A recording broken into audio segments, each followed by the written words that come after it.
আপনি এভাবে হাঁটতেছেন, আপনার কি কাঁপুনি ব্যারাম আছে নাকি? এই কি কইস তুই? কাপুনি বেরাম আমার ধরবি কে রে? আমি তো মাইজেক ধরি। ও আচ্ছা ঠিক আছে। রাজা সাহেব, রাজ্যের যে পরিস্থিতি, প্রজারা না খাইতে পায়, প্রজাদের সম্পূর্ণ বইরা এখন না বাঁচার দিকে আগেচ্ছে, দেড়াত করে আগেচ্ছে। আর আপনার যে চরিত্র, আপনার তো প্রজাদের উপরে কোনো লক্ষ্য নাই, আপনার শুধু প্রজাদের বইয়ের উপরে লক্ষ্য। তুই কথাবার্তা কিন্তু আমার ভালো ঠেকতেছে না। বলেন আগে, আপনি যা তাই আমি বললাম। শোন, আপনি যে কাজটা করেন আমি সেই কাজের কথাটাই বললাম। আমি আর ওই ধানের দিকেই যা ফলো করছি। আগে থানি থেকে আসি। চলেন যাই। আর আপনি যে মানুষের বইয়ের দিকে না তাকান, হাত তাকাবো না। মাঝে মধ্যে আবার আমার বইয়ের দিকে তাকানোর চেষ্টা করেন। আপনি তো এরকম তো চরিত্র ঠিক আছে। আচ্ছা কেরে বাঁশ থুনু আমি 5টা, বাঁশ হয়ে গেল 4টে। এর কারণ কি? যে দেশের রাজাই লুচ্চা, এই দেশের পরিস্থিতিটা কেমন হইতে পারে? যাক দেখি।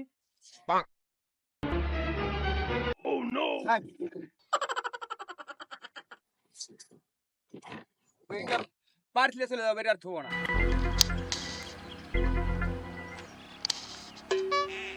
মুদির সাহেব, হ্যাঁ, এটি থাক, আমি একটু প্রজার সাথে দেখা করে আসি। ও বুঝতে পারছি, আপনি প্রজার সাথে দেখা করতে যাবেন, প্রজার বইয়ের খবর নিতে যাচ্ছেন আপনি, আমি বুঝি না।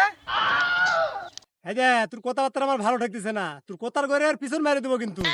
তুই এটি থাক, আমি আসি। ও বুঝতে পারছি, আমার মনে হয় একটু বেশি বলা হয়ে গেল। আচ্ছা ঠিক আছে রাজা সাহেব, আপনি যান, দেখা করে আসেন। যাচ্ছে তো প্রজাদের বইয়ের খবর নিতে। এই রাজা, দেশের রাজা বানায় লোকেরা। যাই, আমার বেতন তো আমি ঠিকঠাকই পাই, আমার বইয়ের দিকে না তাকালেই হয়। মানুষের বইয়ের দিকে যা করে করুক গা, আমার তো একটু চান্স হয় এই বয়সে। যাই হোক, রাজা সাহেব আপনি দেখা করে আসেন, আমি তো দাঁড়ায় আছি। এই প্রজা, এখানে কি করতেছো তুমি? কি করতেছি মানে? বইয়ের খেতা শুকাইতেছি রাজা সাহেব। তা প্রজা, তোমার বউ যে দেখতেছি না, তা তোমার বউ কোথায়? আইসে লুচ্চা বেটা। হ্যাঁ, যেমন বইয়ের কথা কইছি অমনি বই খোঁজা শুরু করে দিছে। জঘন্য মানুষ উঠে গেছে। এই ওই দিক হয়ে কি বললি? এই দেশের রাজা আমি, যা বলার আমাকে বলবি, আমাকে। রাজা সাহেব, এখানে 5টা বাঁশ রাখিছিলাম, একটা হেরায় গেছে, আর 4টে আছে। তা আমার সাথে একটু ধরেন, আমি বাড়িতে নিয়ে যাই। এই বলিস কি? তোর বাস আমি নিয়ে যেতে দিব? হ্যাঁ, এই জন্য আমার রাজ্যে পুরুষের থেকে মহিলারই প্রয়োজন বেশি হয়। হ্যাঁ, তোকে আমি পরে দেখে নিব। রাজা সাহেব আসেন।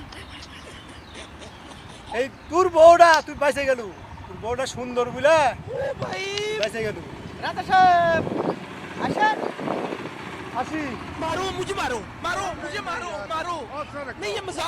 এই রাজা আসলে মানুষ যে কথাগুলো কয় ঠিক, রাজা হলো লুচ্চা রাজা। রাজা খালি মানুষের বউ ঢিজে দিয়ে খালি টাকা থাকে আর ওষুধ ধান্দা করে বেড়া। পাজি রাজা। এই প্রভা, সাহেব কি হয়েছে? কি হয়েছে না? আমার রাজ্যের রাজা ওনার শাক খেতে মন চাইছে। আমি আপনাকে বলছি, আপনি আমার রাজাকে শাক এনে দিবেন, শাক। রাজা শাক ভাজা খাক, বাল ভাজা খাক, কার বানায় জানে? জীবনে তো অনেক ভাজার নাম শুনেছি, এর বাল ভাজা আবার কি নাম? আচ্ছা ঠিক আছে, আপনি কি কোন জায়গায় যাচ্ছেন? আচ্ছা যান, সমস্যা নয়, আমি রাজা সাহেব বলি বাল ভাজা থেকে। খালা রুজি কখন আছে আমার?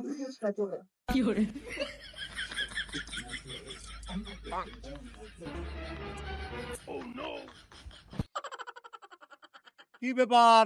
আমার উজির সাহেব পাঠালাম, উজির সাহেবের কিংবা কোনো খোঁজ খবরই নাই। কোথায় গেল? না, আমার গোপাল ভাঁড় কোথায়? আমার গোপাল ভাঁড় ছাড়া আমার এই রাজ্য চলবে না। গোপাল ভাঁড়ের দরকার। গোপাল ভাঁড় কোথায় গেল?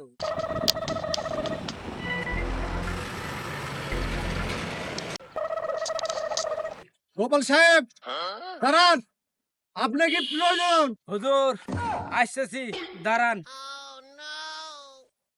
ওই গোপাল ভাই, তোমার এত ঘুম দেরি হলো কেন আমার রাজসভায় আসতে? হুজুর তালে গাছের মাথাত আগুন ধরেছে, ওই পুকুরেতে পানি লেগেছে, তালে গাছের গোড়াত পানি ঢেলে আগুন নেমে দিয়েছি হুজুর, এই জন্য রাজসভায় আসতে দেরি হচ্ছে। গোপাল সাহেব, ওইখানে তালের গাছের মাথায় ধরছে আগুন, আর তুই পুকুর থেকে পানি নিয়ে যা গোড়ায় ঢেলে যদি নিভাতে পারো, আমার মনের মধ্যে যে আগুন জ্বলতেছে, আমার আগুন কোথায় পানি ঢেলে নিভাবে? গিয়ে দেখো উজির কোথায়। রাজা সাহেব, রাজা সাহেব, আমাকে আর গোপাল ভাঁড়কে তুলতে দেবেটা তো হবে না, আমি এসে গেছি। কিন্তু রাজা সাহেব, আপনার যে শাক খেতে মন চাইছিল, যে কথা প্রজারা বললো আর যেটা খেতে বললো, আসলে রাজা সাহেব এটা খুবই দুষ্কর, এটা আমি বলতে পারবো না। গোপাল ভাঁড় সাহেব, আপনি রাজাকে শাক খেতে মন গেছে, রাজাকে শাক এনে দিবেন। না, ও তারা কি বলেছে এই কথা আমি শুনতে চাই। রাজা সাহেব, আপনি কি সত্যিই শুনবেন? তাহলে শুনেন। ওইখানে যেতে এক প্রজার সঙ্গে দেখা হয়েছিল, তাকে বললাম যে আমাদের রাজা সাহেবের শাক খেতে মনে চেয়েছে। সে কি বললো জানেন? সে বলল, রাজা সাহেব শাক ভাজা খাবে না বাল ভাজা খাবে না কার বড়া খাবে দেখার আমার সময় নাই। আসলে কি রাজা সাহেব জানেন, এইসব সব আপনার চরিত্রের গুণে, আপনার চরিত্রের গুণে প্রজারা আজ আপনার উপরে বিক্ষুব্ধ হয়ে উঠেছে।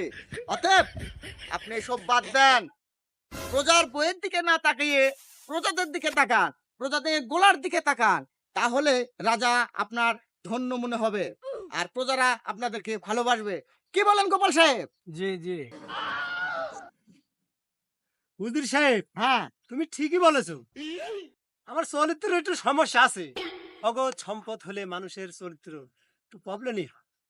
তো যাই হোক, গোপাল ভাই তুমি কি বলো? ঠিক আছে হুজুর।